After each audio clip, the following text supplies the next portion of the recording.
नमस्कार। विश्व समाधान मंच प्यारा उत्तराखंड में आप सबका स्वागत है। आज इस समाचार श्रृंखला की आज महत्वपूर्ण कड़ी है कि आखिर भारतीय जनता पार्टी जो 400 सीटों का दावा कर रही है जीतने की 2024 के लोकसभा चुनाव में, जो कह रहे हैं अब की बार 400 पार, जो कह रहे हैं कि 370 स्वयं प्रधानमंत्री कह रहे हैं, उसके बावजूद आखिर भारतीय जनता पार्टी विपक्षी दलों में सेंग लगाकर उसके दिग्गज नेताओं को क्यों अपने पाले में ला रही है। और आज की समाचार में हम नजरिया पेश करेंगे जो पश्चिम बंगाल में संदेश खाली प्रकरण पे कि किस प्रकार से भारतीय जनता पार्टी वहां नारी सम्मान के लिए खड़ी है, उसका क्या संदेश है। यहां स्वयं प्रधानमंत्री जाने वाले और आज पूर्व कांग्रेसी नेता, दिग्गज नेता संभल में आज उन्होंने कल की धाम का स्थापना की और प्रधानमंत्री मोदी और उत्तर प्रदेश के मुख्यमंत्री योगी आदित्यनाथ जी के द्वारा इस कार्यक्रम का शुभारंभ किया, एक संदेश दिया। अभी राम जन्मभूमि के ऐतिहासिक प्राण प्रतिष्ठा के बाद कल की धाम के शिलान्यास में प्रधानमंत्री ने जाकर एक संदेश दिया कि भारतीय संस्कृति का पताका वो पूरे विश्व में फहरेगी। परंतु उससे पहले हम आज नजर डालते हैं जो मुख्य समाचार है। आखिर भारतीय जनता पार्टी जो तीसरी बार 2024 में होने वाले लोकसभा चुनाव में सत्तासीन होने की हुंकार भर रही है, हुंकार ही नहीं अपितु ये कह रही है अब तक के सारे जो कीर्तिमान भारतीय जनता पार्टी से उससे बढ़कर तीसरी बार भारतीय जनता पार्टी 400 पार संसदीय सीट जीतकर अपने परचम फैलाएंगे। और प्रधानमंत्री मोदी कह रहे हैं कि हम आने वाली 100 साल के लिए भारत के विकसित देश के 1947 में भारत को विश्व का विकसित देश बनाना है, एक मजबूत अर्थव्यवस्था बनाना है, एक सामरिक शक्ति बनाना है, एक विश्व को दिशा देने वाला देश बनाना। तो इस मामले में हम देख रहे हैं खबरों के बीच में सनसनी फैल रही है कि कभी मध्य प्रदेश के दिग्गज कांग्रेसी नेता जिन्हें कांग्रेस अपने आदर्श नेता इंदिरा गांधी का तीसरे पुत्र के रूप में मानती है, जो दिग्गज हैं, जो कांग्रेस के अर्थतंत्र के एक रीढ़ हैं, आखिर क्या कारण है कि पूरी खबरिया चैनलों में ये बड़ी हड़कंप मची है कि कमलनाथ और अपने पुत्र के साथ नकुलनाथ के साथ भारतीय जनता पार्टी में सम्मिलित हो सकता है। वहीं सुदूर जम्मू कश्मीर में कभी दिग्गज कांग्रेसी नेता रहे, अब मोदी समर्थक गठबंधन के नेता गुलाम नबी आजाद, पूर्व मुख्यमंत्री जम्मू कश्मीर, कह रहे हैं कि इसकी बार फारूक अब्दुल्ला, उमर अब्दुल्ला गुपचुप रूप से प्रधानमंत्री से मिल रहे हैं। आखिर क्या गुल खिलाएंगे? क्या कश्मीर में भी, जिस कश्मीर में मोदी सरकार को अपनी संसदीय सीट बढ़ने की आशा नहीं थी, क्या महबूबा मुफ्ती की तरह क्या नया गठबंधन उमर अब्दुल्ला के साथ किया जाएगा?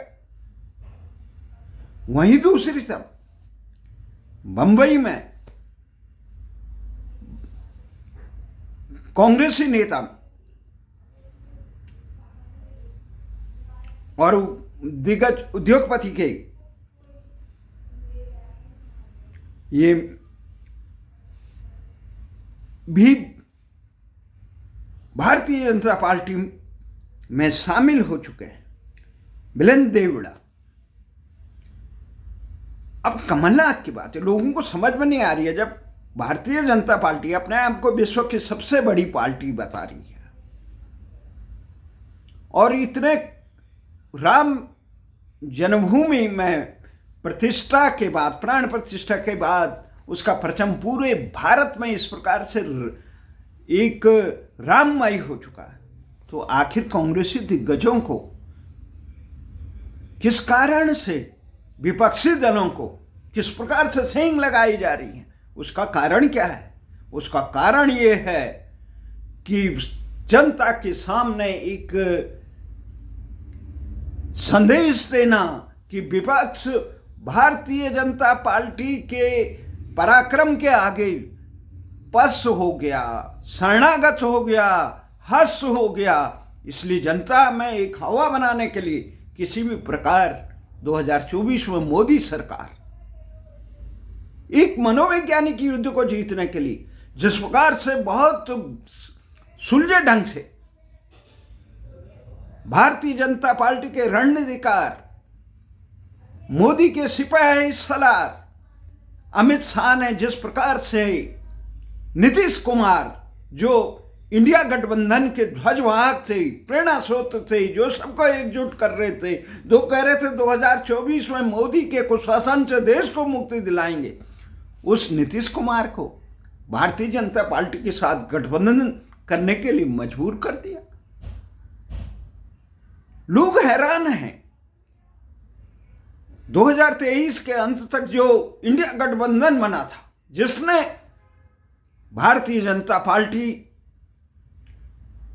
राजग गठबंधन की, मोदी के नेतृत्व वाली भारतीय जनता पार्टी के गठबंधन की मुश्किलें खड़ी कर दी थी।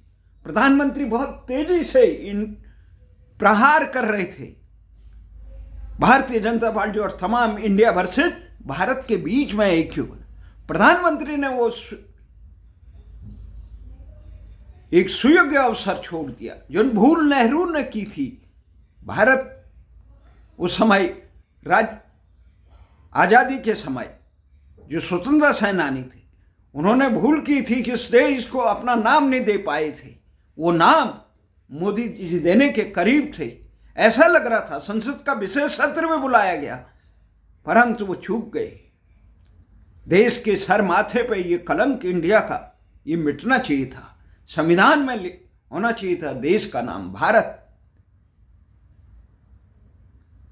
संसार के हर दूतावास में, परंतु एक अवसर था, उसे चूके, जिसे कहते हैं लम्हों की खता सदियों ने, लम्हों की भूल ने सदियों तक खता पाई। तो ये जो देश को ये दंड भोगना पड़ेगा, वो एक भूल हुई, किस रूप में हुई ये तो इतिहास का विषय है, चर्चा का विषय है। परंतु उस समय ये जो विपक्ष ने इंडिया नाम से वो रखा था गठबंधन, उस पर बहुत तेजी से प्रहार किया था और फिर ये रणनीति बनी थी किसी प्रकार से। जो भारतीय जनता पार्टी की सोच थी, जो विपक्ष दल को परिवारवाद और भ्रष्टाचार का प्रतीक बना रहे थे, उस संघर्ष में भारतीय जनता पार्टी मोदी गठबंधन, मोदी के नेतृत्व में एक पहला वो था कि किसी प्रकार से इस गठबंधन का नेतृत्व नीतीश कुमार के हाथ में न हो, क्योंकि नीतीश कुमार के हाथ में आने से नीतीश कुमार पर परिवारवाद का आरोप नहीं लगाया जा सकता है, नीतीश कुमार पर भ्रष्टाचार का आरोप नहीं ले जाया सकता। इसलिए भारतीय जनता पार्टी के रणनीतिकार अमित शाह ने बहुत सुलझे ढंग से इतना जबरदस्त कार्य किया कि जो भ्रष्टाचार में लिप्त नेता थे, उनके परिजन थे, उन पर इतना दबाव डाला कि वो नीतीश के नाम से दूर भागने बैठ गई। उनको जो सीधा अपने बचाव के लिए लगा कि नीतीश कुमार को किसी भी ढंग से हम इंडिया गठबंधन का नेता नहीं, उसके लिए केजरीवाल ने और ममता एकजुट हो गई। केजरीवाल शराब नीति के प्रकरण में और अन्य प्रकरणों में यहाँ दिल्ली में आकंठ विवादों में घिसे हुए। उनके कई नेता, उप मुख्यमंत्री से लेकर कई नेता जेलों में हैं और खुद उन पर जेल जाने के लिए 7-8, 5-6 उन पे इस ईडी के नोटिस आ चुके हैं पेश होने के। वो डर रहे हैं किसी प्रकार से झारखंड के मुख्यमंत्री की तरह उन्हें भी जेल में न जाना पड़े। झारखंड का मुख्यमंत्री जिस प्रकार से भूमि जमीन घोटाले मामले में जेल गए, जिस प्रकार से तलवारें लटकी हुई हैं ये भ्रष्टाचार की लालू और उनके परिवार पर, तो उसी प्रकार के आरोप बंगाल में भी कई भ्रष्टाचार के मामलों में मुख्यमंत्री ममता के भतीजे खुद ईडी के घेरे में हैं, भ्रष्टाचार के आरोपों के घेरे में हैं। तो उससे बचने के लिए उन्हें ये लगा, एक संदेश, एक प्रकार से संदेश मानो गया कि कांग्रेस पहले नीतीश कुमार को किसी भी हाल में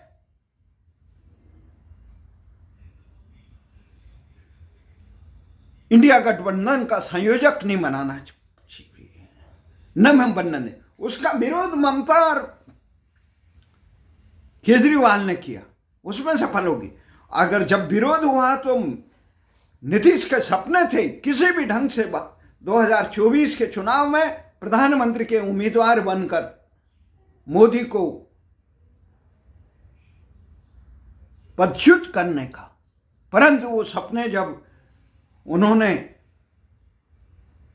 कांग्रेस के वर्तमान अध्यक्ष का नाम लिया कि ये संयोजक होंगे ममता और केजरीवाल ने, तो उन्हें गहरा झटका लगा। और वो फिर जब देखा कि यहाँ मेरी दाल नहीं गल रही, तो उन्होंने राजग कांग्रेस और जनता दल यू के गठबंधन सरकार के मुख्यमंत्री पद से इस्तीफा देकर भारतीय जनता पार्टी के साथ समझौता करके फिर मुख्यमंत्री की शपथ ली। पूरे देश में पलटू राम से वो कुख्यात हो गए, परंतु उसके पीछे बहुत कम लोगों को मालूम है कि वो पलटाने के लिए, विवश होने के लिए अगर किसी ने काम किया तो भारतीय जनता पार्टी के पराक्रम ने चक्रव्यूह में फंस गए हो। अब जब नीतीश कुमार उधर चले गई तो इंडिया गठबंधन का मनोबल ही टूट गया, एक प्रकार से ध्वस्त हो गया सपना। अब रह गए, प्रधानमंत्री ने आरोप लगाया विपक्ष में इंडिया गठबंधन कौन है, जो परिवारवादी पार्टी है। उन्होंने गिनाया शरद पवार से लेकर, कांग्रेस से लेकर, ममता से लेकर और यह भ्रष्टाचारी केजरीवाल। उधर से उन्होंने झारखंड मुक्ति मोर्चा के नाम गिराए, इधर से तमिलनाडु में किस प्रकार से उन्होंने डीएमके के, ये परिवारवादी पार्टी। तो भारत देश की आम जनमानस को भी लगा वास्तव में कुछ तो परिवारवादी पार्टी तो है, भ्रष्टाचार के भी आरोपों में लिप्त हैं।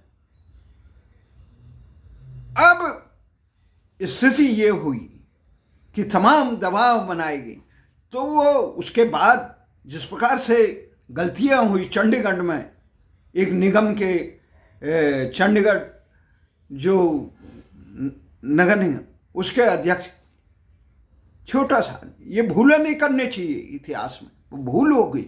आदमी जब सत्ता मद में मस्त रहता है वो भूल जाता है नैतिक और अनैतिक की बात है। उसके बाद जिस प्रकार से कांग्रेस के पूर्व मुख्यमंत्री चौहान और महाराष्ट्र से अपने विधायक समर्थकों के साथ भारतीय जनता पार्टी में शामिल हो गए और राज्यसभा के भी सदस्य हो गए।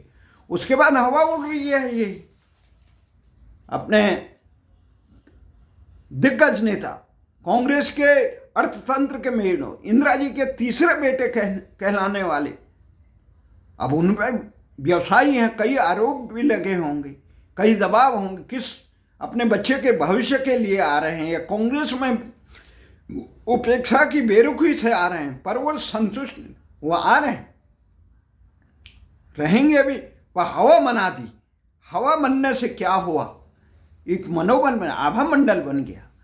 उसी प्रकार से सुदूर, अब ये देखा लोगों ने, बड़े हैरान थे, आखिर भारतीय जनता पार्टी ने,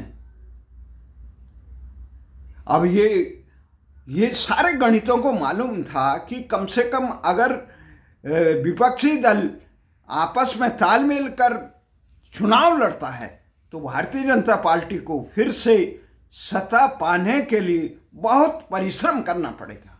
इतना सहज नहीं था कि अब की बार 400 पार या 370 जो मोदी जी कह रहे हैं, श्यामा प्रसाद मुखर्जी जो कश्मीर में 370 हटाया, उसके लिए श्रद्धांजलि देने के लिए उतना सहज नहीं था, क्योंकि टकराव वोटों। तो उसमें क्या हुआ, गाना गाने बैठ गए ममता जी, 1 सीट 2 सीट मिलेगी कांग्रेस को। लोग समझ में नहीं आए ममता जी क्या बोल रही है। 1-2 तो उनकी ऑलरेडी पहले से। उधर से केजरीवाल कह रहे हैं पंजाब में नहीं मिलेगी। अरे पंजाब में नहीं मिलेगी तो कैसे मंसूबे विपक्ष इंडिया गठबंधन बनाने के। अब कह रहे हैं जैसे जैसे ईडी का दबाव पड़ रहा है वैसे वैसे केजरीवाल का अब कहा जा रहा है केवल कांग्रेस को दिल्ली में 1 सीट मिलेगी, जो कांग्रेस 4 सीटों पर 2019 के चुनाव में आगे थे, उसके 1 सीट मिलेगी। लोग समझ नहीं रहे ये गीत क्यों गा रहे हैं। उधर फारूक अब्दुल्ला और उमर अब्दुल्ला कह रहे हैं हम अकेले ही लड़ेंगे। क्यों लड़ेंगे जी, ये दबाव है जो भ्रष्टाचार के तमाम कृत्यों का कच्चा चिट्ठा ईडी और अन्य एजेंसियों के पास है। जो मुलायम सिंह कहते थे कभी केंद्र सरकार के पास बहुत ताकत होती है, वो किसी भी मामले में वो कर देती। अब ईडी ऐसा हथियार है जो कांग्रेस शासन में बना, जिसको बनाने का श्रेय चिदंबरम को, जो खुद उसके शिकार हो के जेल में भी जा गए अपने कृत्यों के साथ। 1 साल तक जमानत नहीं होने वाली। तो वैसे वैसे गीत केजरीवाल भी गाने बैठ किए। 1 2 3 का ये रहस्य है, साम दाम दंड भेद। हमारा भी मानना है गलत तत्वों के पास किसी भी प्रकार देश की सत्ता नहीं जानी चाहिए। अगर देश की सत्ता सही लोगों के हाथ में रहती है, आज भारत सोने की चिड़िया होता है, विश्व गुरु होता है, आर्थिक साम्राज्य होता है। पाकिस्तान और चीन की हिम्मत नहीं थी भारत की तरफ देखने के। देश के आम लोग शिक्षा, चिकित्सा, न्याय और रोजगार से वंचित नहीं रहते। ये स्थिति होती, परंतु सरकारें केवल चुनाव तक जीतने तक स्लोगन देती। किसान आंदोलन कर रहे हैं, दूसरी तरफ एक मामला बहुत तेजी से उभरा है। तो 1 2 3 का रहस्य यही है कि कांग्रेस से दूर रहो, अकेले चुनाव लड़ो तो बच जाओगे, नहीं तो झारखंड के मुख्यमंत्री की तरह जेल में जाओगे। इसलिए वो अकेले चुनाव का राग कर रहे हैं 1 2 3 का, उससे बचने के लिए, क्योंकि जेल से बाहर रहेंगे तो कोई बात नहीं। दूसरी तरफ ये देखा जा रहा है, गुलाम नबी ने कह दिया। गुलाम नबी ने कहा तो इसका मतलब कहीं ना कहीं बात है, और उस बात का प्रमाण ये है कि फारूक अब्दुल्ला, उमर अब्दुल्ला कह रहे हैं हमारे नेशनल कॉन्फ्रेंस अलग ही चुनाव लड़ेगी, अलग ही लड़ेगी, क्योंकि भाई सब देख चुके हैं, अंदर डाल सकते हैं, क्योंकि भ्रष्टाचार इतना हो रखा है, घोटाले इतने। अब स्थिति है, ये स्थिति समझ के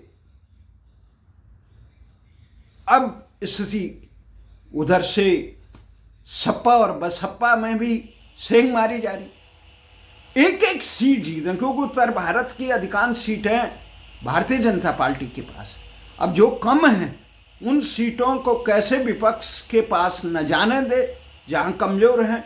इसलिए विपक्ष के मजबूत नेताओं को यहाँ लाया जाए, उनको आर्थिक रूप से क्षति पहुंचाई जाए, उनके तंत्र को, उनके मनोबल को गिराया जाए, जनता में सामने एक संदेश दिया जाए। तो एक ये युद्ध नीति का, चुनाव रणनीति कौशल का एक हथियार है, उसे भारतीय जनता पार्टी बखूबी से चला है। और इस समय पश्चिम बंगाल में सबसे, जहां से भारतीय जनता पार्टी 18-19 सीटें आई थी, और उस सीटों को दोबारा कैसे ले भारतीय जनता पार्टी, इसमें भारतीय जनता पार्टी बड़ा परिश्रम करे। जिस प्रकार से एक आधी सफलता तो मिल गई कि कांग्रेस को अलग करके तृणमूल कांग्रेस ने कह दिया कि अलग, अकेला ही लड़ गए, 1 2 3 के गीत गाने बैठ गए। तो 1 2 3 के गीत गाने का रहस्य क्या है, ये हम अपने श्रोताओं को ये बता चुके हैं।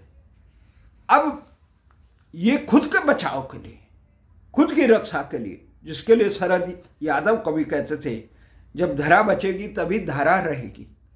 इसलिए उन्हें समझ में आ गया, अगर हम कांग्रेस के साथ लड़े तो झारखंड के मुख्यमंत्री की तरह हम भी अंदर होंगे।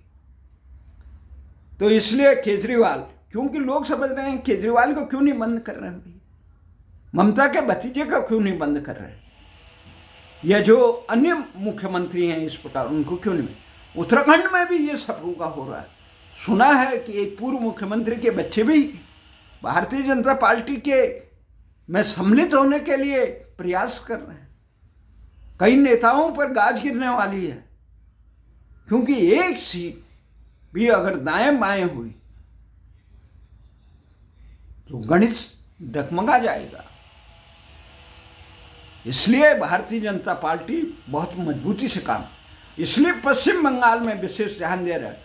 वहाँ पे जो संदेश खाली में एक प्रकरण हुआ, क्योंकि ये जितने राजनीतिक पार्टियां हैं, ये दिशाहीन राजनीतिक पार्टियां हैं, ये तमाम, चाहे आदर्शों का नाम ले, लोकतंत्र की दुहाई दे, पर सत्ता पे एन केन प्रकार से बने रहने के लिए इन्हें तिकड़म करते हैं, मर्यादाओं का हनन करते हैं, जनहितों को रोनते हैं। तो क्या हुआ, संदेश खाली में महिलाओं के साथ बड़े स्तर पे दुराचार हुआ, जैसे मुजफ्फरनगर कांड में हुआ था। पर मुजफ्फरनगर कांड में सथा में जो दोषी पाए गए थे, जिन्हें सीबीआई ने दोषी चिन्हित किया था, जिन्हें इलाहाबाद उच्च न्यायालय ने दोषी ठहराया, उनको सरकारों ने बाद में देखा कितनी बेशर्म होती है, उन्हें सम्मानित, संरक्षण और पदोन्नति तक दिया गया। ये तमाम चीजें होती है। तो संदेश खाली में ये प्रकरण हो रहा, भारतीय जनता पार्टी पूरे जबरदस्त मुहिम से चलने, अभी प्रधानमंत्री भी वहां जाने वाले हैं, तो प्रधानमंत्री भी जाएंगे। हमारा तो मानना है कि अभी मर्यादा पुरुषोत्तम राम क्या हुआ था, मंदिर की प्राण प्रतिष्ठा, उसमें यही है कि जो इस प्रकार से भगवान राम हो या भगवान कृष्ण हो या भारतीय सनातन परंपरा हो, ये कल के अवतार की बात हो, उसमें यही कहा है, परित्राणाय साधूनां विनाशाय च दुष्कृतां धर्म संस्थापनार्थाय संभवामि युगे। परित्राणाय साधूनां विनाशाय च दुष्कृतां, विनाशाय च दुष्कृतां, जो दुष्कृत है। तो हमें जब संदेश खाली की प्रकरण की बात है, हम कहते हैं हर अपराधी को दंडित किया जाए, चाहे वो किसी भी पार्टी का हो, चाहे वो तृणमूल कांग्रेस के नेता हो जिस पर आरोपित है, जिस पर आरोप लगा रहे हैं पीड़ित, या आरोप लगा रहे हैं उत्तराखंड में अंकिता भंडारी की मां, मुजफ्फरनगर कांड के दंश को झेल कर, अपमान को झेल के उसके गुनाहगारों को व्यवस्था द्वारा संरक्षित और पोषित करने के बाद, सम्मानित करने के बाद, उस अपमान में जले उत्तराखंड की धरती ने देखा कि अंकिता भंडारी को किस प्रकार सत्तारूढ़ पार्टी के गुंडों ने इस प्रकार मरने के लिए विवश किया, और जिसका आरोप लगा रहे हैं अंकिता भंडारी की मां, उस गुनाहगार को सजा देने में उत्तराखंड की व्यवस्था है, लाचार है। केंद्र सरकार उस पर कोई एक्शन नहीं कर रही। प्रधानमंत्री को हम नमन करते हैं, वो कह रहे हैं कि संदेश खाली के अपराधियों को पूरी भारतीय जनता पार्टी पूरे दमखम से लड़, पर हमारा ये मानना है संदेश खाली के साथ उत्तराखंड की अंकिता भंडारी के गुनाहगारों को भी दंडित किया जाए। और लोक राज हमेशा लोक लाज से ही चलता है। हमारा ये तमाम चीज़ें हैं। मैं सबको नमन करता हूँ और आशा करता हूँ कि इस प्रकार के हथकंडों से इन प्रकार के दोषियों को दंडित करने का काम करें और गलत लोगों को सत्ता में न आने दिया जाए। ये भ्रष्टाचारी परिवारवादी से हो या कोई भी वाद हो, जो जनता के जनहितों को रोनने का काम करे। जिस प्रकार से उत्तराखंड की जनता मांग रही है, गैरसैंण से लेकर भू कानून से लेकर मुजफ्फरनगर के दोषियों को सजा देने के लिए या मूल निवास के लिए, परंतु अनसुना कर रहे हैं।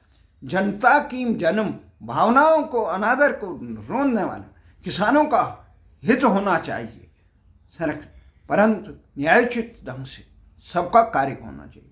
ये आज के आंदोलनों में पता नहीं चलता कौन प्रायोजित है कौन क्या, पर जन आंदोलन जिसकी कोख से जन्मे होते हैं, जनता की उन जनहितों को, जन मुद्दों को सुनवाई करना राजनीतिक दलों का, सत्तासीनों का, व्यवस्था का पहला फर्ज। न्यायपालिका से भी आशा की जाती है इस प्रकार के मामलों को नज़रअंदाज न करें। व्यवस्था के जो कर्णधार हैं उनको अपनी जिम्मेदारियों का वहन होना चाहिए। जिस प्रकार से अभी सर्वोच्च न्यायालय ने बहुत महत्वपूर्ण फैसला दिया कि जो काले धन के नाम पे देश की व्यवस्था में लग रहे थे, जो राजनीतिक पार्टियों को चुनावी बॉन्ड के रूप में दिया जा रहा था, उस पर अंकुश लगाने का काम किया। वो बहुत अच्छा है, क्योंकि अकेले ही सत्ताधारी भारतीय जनता पार्टी को कांग्रेस से 10 गुना और अन्य राष्ट्रीय राजनीतिक दलों से मान्यता प्राप्त 5 गुना ज़्यादा मिल रहा था।